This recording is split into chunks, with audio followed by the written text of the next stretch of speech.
शनिदेव की जय हो। बंधुओं, आपने सुना होगा कि जब बुरे दिन आने वाले होते हैं ना, तो उनकी आहट बहुत पहले से मिलने लगती है। उनका संकेत हमें पहले ही मिल जाता है। तो 7 साल से तो लगभग आपकी 7.5 ही चल रही है, और उसके पहले से भी आपके दुख भरे दिन चलने लगे थे। और इधर तो दुख आपका साथी ही पक्का साथी बन गया है। आपने एक गाना सुना होगा कि राही मनवा दुख की चिंता क्यों सताती है, दुख तो अपना साथी है। तो दुख इस तरह आपके साथ जुड़ गया था कि सुख नाम का शब्द ही एक प्रकार से गायब हो गया था। लेकिन शनिदेव न्याय करता है।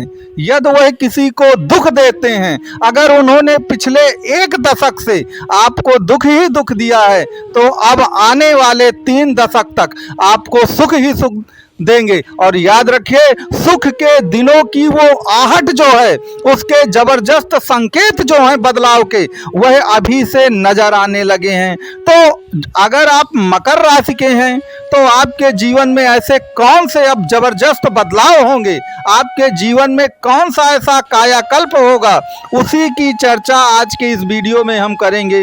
तो आपसे निवेदन है कि आप वीडियो को अंत तक जरूर देखिएगा।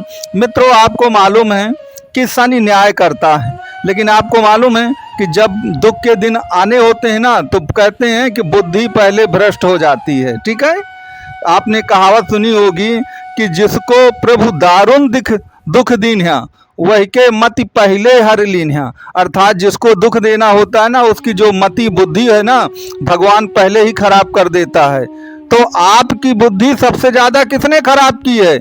याद रखिए, शनि की 7.5 में सबसे बड़ा रोल किसका है? चंद्रमा और शनि का। और आपको तो मालूम है कि चंद्रमा के सबसे बड़े दुश्मनों में से कौन है? शनि और राहु। तो राहु क्या है? राहु माया मोह है। राहु ने वो माया मोह क्रिएट किया आपको दुख देने से पहले, कि याद रखिए आप दूसरे के माया मोह में इस तरह चले गए कुल मिला के, कि याद रखिए जिसको आपने अपना माना, उसी ने आपको धोखा दे दिया। इस तरह का माया मोह क्रिएट हुआ कि कुल मिलाकर जिसको आप अपना समझते थे, वह आपसे गद्दारी कर गया, वह आपसे धोखेबाजी कर गया। तो माया मोह ऐसा क्रिएट हुआ कि माया मोह के कारण याद रखिए आपको 1 दशक तक दुख का सामना करना पड़ा। लेकिन अब जाकर के वह माया मोह जो है, वह पूरी तरह से 100% कुल मिला के खत्म हो जाएगा। क्योंकि आपको असली और नकली, अपने और पराये में भेद करना अब समझ में आ गया है। आप 10 वर्षों से इतना ज़्यादा घिस चुके हैं कि आपको ये पता चल चुका है कि वास्तव में ये दुनिया में माया मोह जो है वो ठीक नहीं है। कौन अपना है, कौन पराया है, कौन असली है, कौन नकली है, यह सब कुछ आपको पिछले 1 दशक में शनि की 7.5 और उसके पहले के जबरदस्त संकेतों ने आपको सब कुछ सिखा दिया है। ये कुल मिलाकर के जबरदस्त संकेत आपको मिल रहे हैं। अब आपको मालूम है कि परिवर्तन जो है प्रकृति का चक्र है। परिवर्तन जो है प्रकृति का चक्र है। 10 वर्षों तक परिवर्तन नहीं हुआ, आपका जीवन कष्टमय होता रहा। तो अब जाकर वह परिवर्तन का चक्र चलने ही वाला है, और उसके जबरदस्त जो संकेत हैं वह मिल रहे हैं अभी से। अब कैसे वो संकेत मिल रहे हैं, तो आपको मैं बता दूं कि आपने इन 10 वर्षों में बहुत कुछ खो दिया है। तो अब वह संकेत आ गए हैं कि अब खोने का नहीं, बल्कि अब प्राप्त करने का समय आ चुका है कुल मिला के। अब होता ये है कि हमको शुभ संकेत कैसे मिलते हैं? शुभ संकेत ऐसे मिलते हैं कि मान लीजिए इन 10 वर्षों में आप बहुत सारे मामलों में फंस गए हैं, आपको इस तरह फंसाया गया है, गैरों की बात क्या कहें, कुछ अपनों ने ही फंसा दिया है।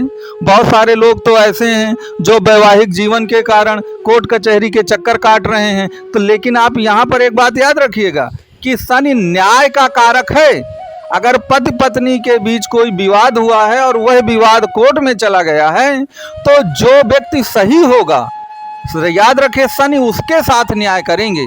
अगर मान लीजिए पति पत्नी का मामला है, पति ने गलत किया है, तो पति को उसका दंड मिलेगा और पत्नी को उसका न्याय मिलेगा। और अगर पत्नी ने गलत किया है तो पति को दंड मिलेगा और पत्नी को न्याय मिलेगा। तो हमको ये नहीं भूलना चाहिए कि जो बदलाव के जबरदस्त संकेत हैं वो उन्हीं लोगों के लिए हैं जो न्याय के पथ पर चल रहे हैं। ऐसा नहीं है कि बदलाव का संकेत आ रहा है और आप अन्याय के पथ पर चलने लगें और कह दें कि भाई देखिए, चूंकि सन की 7.5 भी खत्म हो गई और बदलाव का चक्र आ रहा है, कायाकल्प होना है, तो अब चाहे हम जो कुछ गलत करें सब कुछ अच्छा होता जाएगा। ऐसा नहीं है। तो ये याद रखिएगा कि जहां जहां पर आपको पीसा गया है, जहां जहां पर आपको फंसाया गया है, जहां जहां पर आपको लूटा गया है, वो सभी परिस्थितियों में बदलाव होगा और बदलाव के संकेत पूरी तरह से परिलक्षित होते जा रहे हैं। अब जो सबसे बड़ी जो दिक्कत आपके मकर राशि वालों को आई है वो है धन संचय करने पर। धन संचय की तो बात छोड़ दीजिए, वह खाने के ही लाले पड़े रहे हैं। जिन लोगों की सन की 7.5 चलती रही है उन बेचारों की तो खाने की आले लाले हैं। वह धन संचय और धन के इकट्ठा या बैंक बैलेंस का क्या मतलब है जब खराब दिन है, 2 जून की रोटी तक मुश्किल हो रही है। जो लोग बेचारे महलों में रहते थे आज वो झोपड़ी में रहने के लिए मजबूर हो गए हैं। शनिदेव ने ऐसा पीसा है उन लोगों को। लेकिन अब जो उतरती हुई 7.5 में शनि जो आपके किसके नक्षत्र में आ गए हैं, आपके पूर्वा भाद्रपद नक्षत्र में चले गए हैं। शनि कुंभ राशि में हैं और बृहस्पति के नक्षत्र में हैं। तो याद रखिएगा कि शनि अपनी ही राशि में, वो भी धन भाव पर, वो भी बृहस्पति जो धन के कारक हैं उन्हीं के नक्षत्र में जाना, तो ये तो सोने पे सुहागे वाली बात है धन संचय के लिए। और दूसरा भाव तो धन संचय का ही होता है। तो संकेत जो हैं वो पहले से ही दिखने लगते हैं। आपने कहावत सुनी होगी कि पूत के पांव जो होते हैं वो तो पालने में दिखने लगते हैं। तो जब अच्छे दिन आने होते हैं ना तो उसके संकेत भी उसी तरह के मिलने लगते हैं, और जब अशुभ दिन आने वाले होते हैं तो उसके संकेत भी उसी तरह के मिलने लगते हैं। तो कहने का तात्पर्य है कि धन की कमी, गरीबी के कारण जो कुछ भी दुख भोगे हैं, चूंकि जब धन जाता है तो याद रखें आज की इस कलयुग की दुनिया में सबसे पहले तो अपने लोग ही साथ छोड़ देते हैं, क्योंकि सबसे पहले उन्हीं को पता चलता है कि आपके पास धन है या नहीं है। बाहरी लोग तो बाद में जान पाते हैं, चूंकि आप हाथ फैलाने सबसे पहले किसके पास जाएंगे? आप तो हाथ फैलाने सबसे पहले अपने लोगों के पास जाएंगे। तो सबसे पहले अपने लोग ही जानते हैं कि आपकी स्थिति परिस्थिति कैसी हो गई है, दूसरा व्यक्ति थोड़ी जानता है इतनी जल्दी। तो जो कहने का तात्पर्य है कि जो आपका हाथ फैलाने वाला कार्य बन गया था सबके सामने, वह हाथ फैलाने वाला कार्य अब बिल्कुल ख़त्म हो जाएगा। अब दूसरे लोग आपके सामने हाथ फैलाएंगे और जो आपको पैसे के कारण, रुपया धन के कारण, सम्मान की कमी हुई है, तिरस्कार मिला है, वो सब खत्म हो जाएगा और इसके ज़बरदस्त संकेत मिल रहे हैं। तो मित्रों, वीडियो आपको कैसा लगा ज़रूर बताइएगा, और कुंडली से संबंधित आपका कोई भी प्रश्न हो तो दिए गए नंबर पे आप कॉल एंड व्हाट्सएप कर सकते हैं।